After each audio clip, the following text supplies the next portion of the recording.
Hi hello welcome to hash tag you. నా పేరు జకీర్.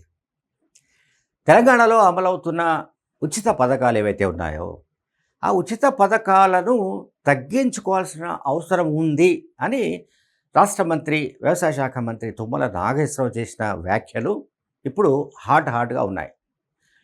అయితే ఇంతకు ముందే నిజానికి ఒక న్యూస్ ఛానల్కి సంబంధించిన ప్లాట్ఫామ్ పైన ఢిల్లీలో ముఖ్యమంత్రి రేవంత్ రెడ్డి ఇదే మాట అన్నారు.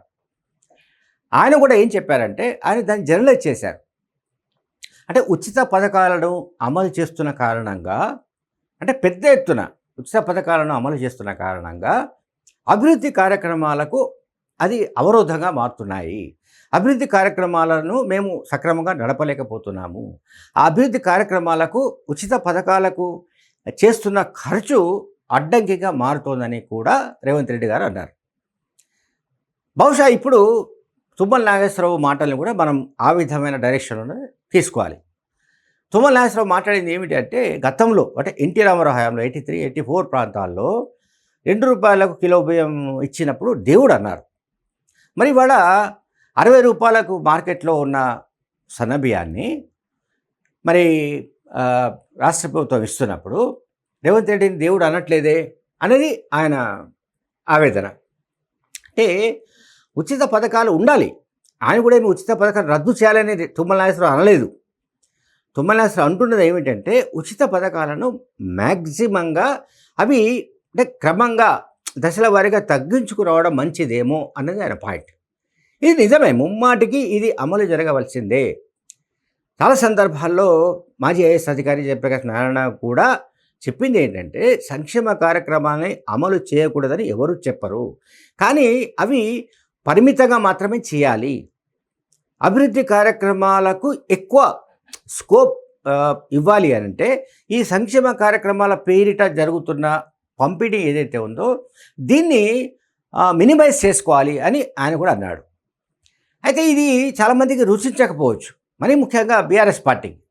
అసలు బీఆర్ఎస్ పార్టీ కనుక నిజంగానే అధికారులకు వచ్చి ఉంటే జరిగేది ఏంటంటే, నేను ఒకటి చెప్పదలుచుకున్నా.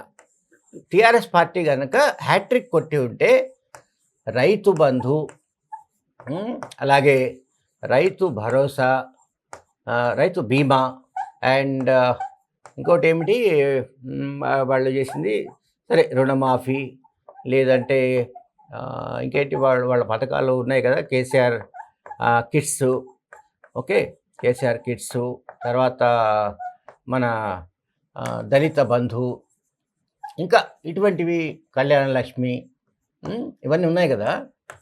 ఇవి ఏవి కూడా నాకు తెలిసి అమలు చేసే అవకాశమే లేదు.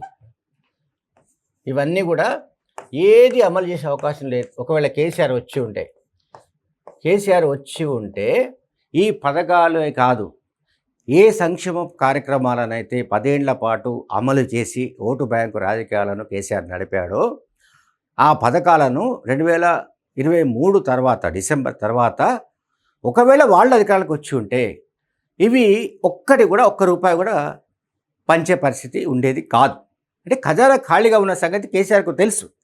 అసలు నాకు అర్థమవుతుంది, నాకున్న డౌట్ ఏంటంటే, మనం ఓడిపోతున్నాము, మనం అధికారులకు రాలేకపోతున్నాము, కాంగ్రెస్ పార్టీ అధికారులకు వచ్చే అవకాశాలు ఉన్నాయి అని ఏదో ఒప్పందిన తర్వాతే అసలు మొత్తం ఖజానాను ఖాళీ చేసి పారేశారన్న అనుమానాలు కూడా ఉన్నాయి.